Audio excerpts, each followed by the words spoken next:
Maayong buntag mga hikalang igsuon. Hinaot unta nga maayo ang pagmata nimo karon. Sugda nato ang atong adlaw nga puno sa makadasig nga mga pulong. Kini ang programang magahatag og kusog, kadasig ug kasadya sa atong buntag. Ania na karon ang Kasikas sa Kabuntagon. Kasikas sa Kabuntagon. Kauban ninyo ang tingog nga inyong kasaligan, si Sir Bernard Pantaleon, nga magahatod kaninyo og mga tips ug mga kasayuran may tungod sa pag-uma, livestocking ug mga impormasyon sa maayong kahimsong ug kalawasan. Kasikas sa Kabuntagon. Kauban si Sir Bernard Pantaleon. Dalit ka nato sa SED Marketing.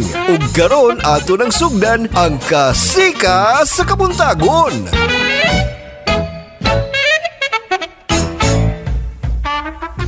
Well, balik taga palayo na po, mga kabanyawan. Balik na po ta, human naman taghapon.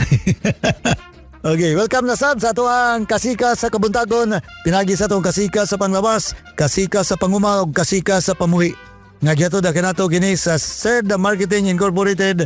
Nga mao kini tigama og tigapod-apod sa mga produkto sa mga lamang sa SED Celebrity Beauty Soap, SED Celebrity Kojic Soap, SED Liniment Oil, SED Panyawan Coffee Mix, SED Kogon Herbal Capsule, SED Panyawan with Garlic, og ang SED Panyawan Plus with Mangosteen.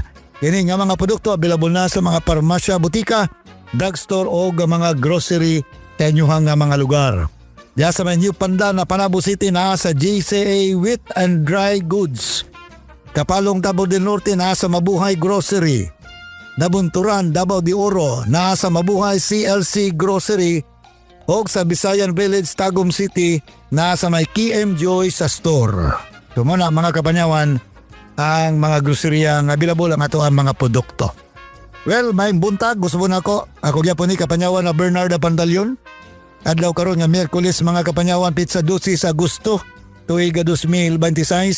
And of course, sa mga taga-birthday sa day karong adlaw, happy birthday kaninyong tanan and more birthdays sa to come. Atong ipadayon tong atong gibiyaan nga gisgutan na kagapon na mga kapanyawan katong mga nagsunod kanunay no sa atong nga programa dinhi sa estasyon.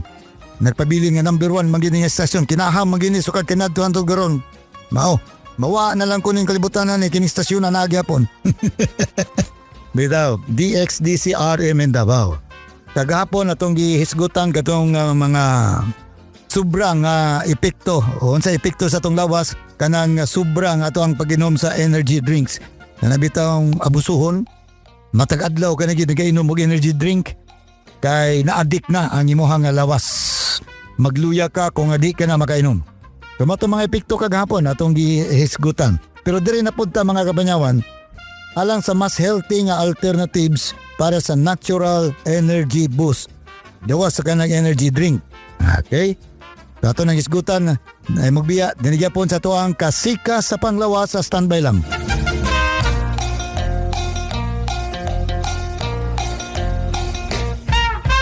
Ang kapeng adunay timplada ug kalaming insakto kaayo.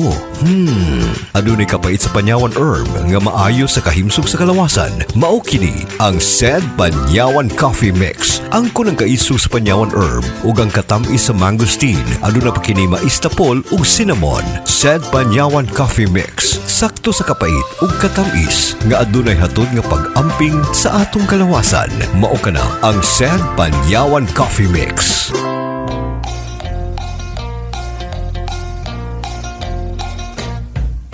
Well, padayon ta mga kapanyawan. Mas healthy alternatives para sa natural energy boost. Unsa man ni siya? Number 1, kanang maligam-gam na tubig sa buntag. Igo-igo lang ang kainit.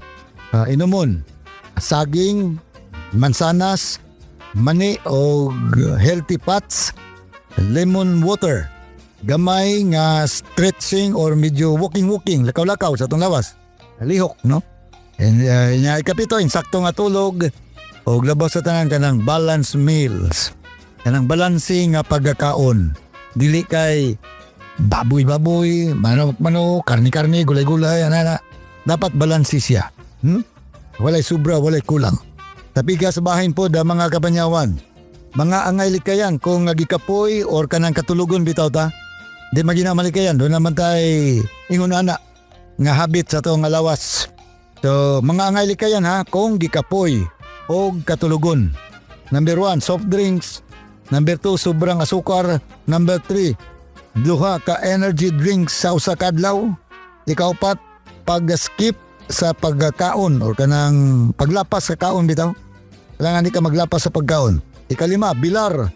O ang ikaw nung magasigarilyo samtang gikapoy. Di man ang energy drinks tama sa hinanaling nga solusyon apan hinahinay nga mudaot sa kidney o kasing-kasing.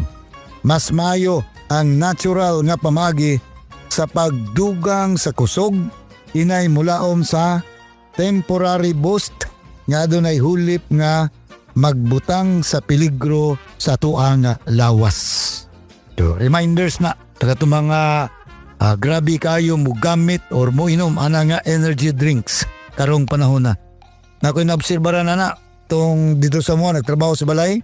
Kaya nagtrabaho balay bitaw, mga kantero, panday. Bugat ba yan ang trabaho ana? Labi na gina magmasa. Nagainom sila ana. Mo'y ginahimo nila nga tubig. Unya, parisan o sigarilyo. Nako. Mao na usahay katong nagpatrabaho may sa kong balay. Magdala ko ganang pamainit. Akong dalon, paan.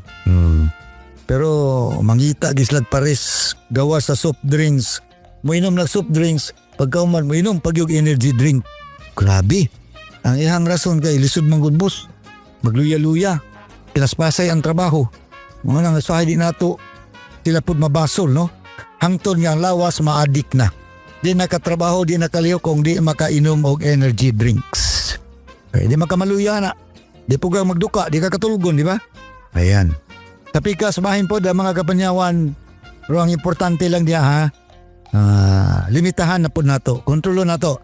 Okay lang na karon pa. Pag-abot sa panahon, mo epekto na sa lawas, delikado na na. Wala sa pika sa bahin ha mga kapanyawan. Lain panghisgutan na nato dire. Dirita sa kanang kwan. Kaya bitang gitawag og mga sintomas sa parasites nga dili baliwalaon. Unsa man mga sintomas? Parasites, buot pasabot, bitok. Naay mga sintomas sa bitok nga dili nato angay baliwalaon. Dili lang sa tuang mga idaran kundi apil na sa mga bata. Importante po din nga masayran ni sa mga ginikanan no. Okay? So ato nang hisgutan ay magbiya di gapon o diri gapon sa tuang kasika sa panglawas. Standby lang.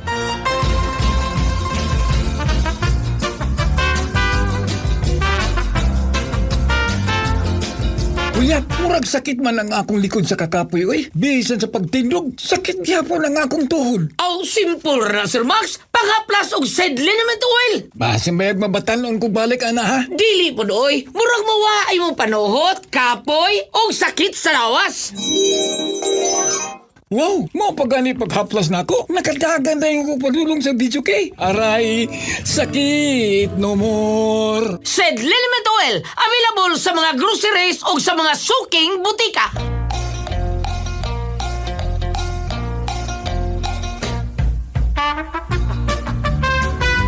Well, baliktad ka pa dayon na mga kapanyawan. Mga sintomas sa parasites nga dili baliwalaon. Mga sinyales nga dunay bulate or bitok o parasites sa lawas. Daghang nga mga Pilipino ang adunay bitok nga wala sila masayod. Dili kini sa mga bata lang, lakip na ang mga idaran. OFWs ang adunay bulate o bitok. Ilabi na ko nga mahilig kang nga mukaon sa mga number 1, street food. Kulang sa hand washing o kanunay mukaon sa gawas. Ang nakapait kay hilom silang nagkadaghan sa sulod sa tinai. Nagapahinay sa resistensya, naghatod og anemia o nagapaluya sa lawas. So aniya karon ang klaro nga mga timailhan nga posibleng aduna kay bitok or parasite sa lawas. Number 1, dali lang nga kapuyon bisan og insakto sa tulog. Ang bitok nagakuha og nutrients nga ginakaon nato. Maong bisan og busog ka, ang lawas mismo ang wala makakuha sa igong sustansya. Ngano gikaon sa mga bitok. Nga na kay kahati sa nutrients. Ang tip diha mga kabanyawan monitor kung nagdugay ang kapoy bisan og dili ka stress. Monitor nimo na. Bantayan nimo. Number 2, pagsakit sa tiyan, gawas og sulod nga bura og kabag, butod o hilo nga dili masabtan kung asa naggikan. Ini ang epekto sa bitok or parasites nga naglihok sa imuhang tiyan. Sa tinai. So unsay tip, dili baliwalaon kung nagabalik-balik na mataga simana. But-pasabot ana mga kapanyawan magpahiling ka na sa doktor. Unsay angay dapat himuon. Okay? Ikatulo, pagpayat bisan og normal ang pagkakaon. Kung normal ang gana sa pagkaon, apan nipayat ka, posibleng may organismo nga mikaon sa imuhang nutrients. So mao na to ang mga bitok nga naa sulod sa imuhang tinai. Likay sa hilaw. Sabi tayo mga hilaw nga pagkaon, kulang sa hugas or street food nga dili sigurado sa preparasyon. Number 4, balik gutomon bisan og bago ka lang nga mikaon. Ang parasites or bitok maka-trigger pulse hunger signals. Bura o gagigutom. Siyempre kakusog man po na sila mangaon. Ang imong gikaon nila man po nakaunon. Mon dali ka ra pod gutomon. Number 5, teman ni bantayin ni. Katol ang lubot. Ilabi na sa gabi. Na maron. Dali katulog kay masil pangalot sa lubot. Classic sign kini sa pinworm infestation. Pinworm infestation. Mao masigurang nang kigwa. Gagmayng bitok ng gawa sa butas sa imong sampot, imong lubot. Ayan, mga pinworm. Mas bugawas sila sa gabi, mao musamot ang kakatol. Mao nang imong kaluton, lubot. Buhang busbuslot sa lubot. Gawas ng pinworm. Gabi ang igawas na, kanang magpahulay na. Mao nga madisturbo ang imong tulog. Ang tip ana, siguraduhon nimo imong hygiene. O kanunay limpyo pod ang imong bedsheet. Una ka matulog, ligo o manghunas, limpyo sa lawas ba? Nang imong bedsheet, kanunay pod limpyo, kaya pali po ka mga tol. Kaya ang bedsheet mo gwili na silis, katol ba yan na sa mga abog. Di ba? Ay ikaw num, kaya pagbutod, utot, o gadili regular nga pagkalibang. Nagapagawas o toxins ang parasite, mao nga bloated, acidic o gadili regular ang bowel movement. Ang tip, dugang fiber o tubig. Ba't pasabot, mag-inom ka dugang tubig o ka na mga pagkaon nga dunay fiber. Ikapito, luspad nga ngabil o gapanit, anemia. Ang ubang nga bitok ang mukuha og dugo sa tinai. Kung nga kini dugay na, mamahimong anemic ang tao o luspad ang panit. Number ang tape ani, mukaon og malunggay, itlog o gulay samtang nagapahiling. Number 8, allergy-like reactions o pangatol sa panit. Nagapagawas og inflammatory chemicals ang bitok, mga adunay rashes, hives o pangatol bisan og walay allergy. Kung nagabalik-balik, i-konsulta ang or i-considera ang parasite check. Kaya magpa-check up ka sa bitok nimo. Ikawalo, pagkahilo, lutang o maglisod o focus. Tungod na dili paigo ang nutrients o nagapagawas sila og toxins, apektado pati ang concentration o mental clarity. Ang tip, hydrate o minusan ang tamis.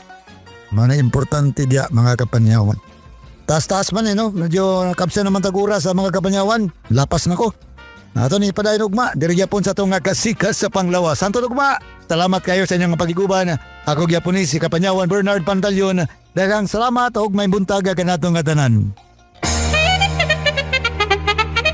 Inyong nabati ang atong makalingaw apan makakaton nga tulumanon. Hatod kini kanato sa maayong kabubuton sa Sand Marketing, ang kasika sa Kabuntagon. Uban ni Sir Bernard Pantalyon. At ang ilang gyapon kini nga tulumanon sa sunod nga higayon sa samang takna ug samang istasyon. Ang kasika sa Kabuntagon. Daghang salamat sa inyong pagpaminaw.